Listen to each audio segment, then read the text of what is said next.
For some, Myanmar's peace process has gone from hope to despair. These soldiers in Karen State have seen renewed fighting in their territory recently between government-backed troops and another rebel army.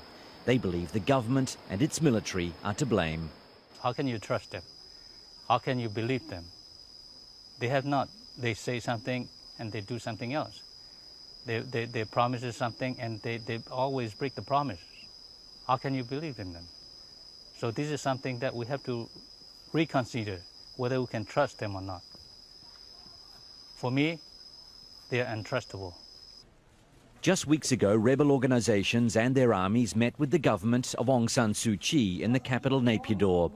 Some have been fighting for independence or greater autonomy for decades. The government says peace with ethnic minority groups is its top priority. But back in the jungles of Karen State, rebel commanders are angry. The Burmese army uses us as a tool. They trick Karen soldiers into fighting each other. They want us to kill each other until everyone's dead. Thousands of people fled the fighting, some spilling across the porous border into Thailand, where they're sheltering in villages.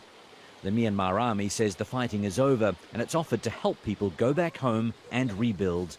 But many are sceptical. We don't trust the government. We don't believe what they've told us. There have been many problems on the road back home, as difficult to travel on, so we're still afraid to return. Adding to those fears of the villagers, Karen soldiers say they've seen more government forces moving into the area, and they don't believe the government can control its army. The Burmese government is lying to the international community. They're lying to the KNU, lying to all the ethnic groups who are struggling for their rights.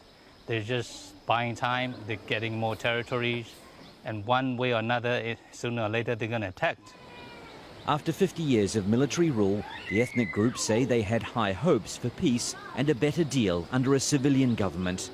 But they say they're yet to see any evidence that long-term peace is any closer.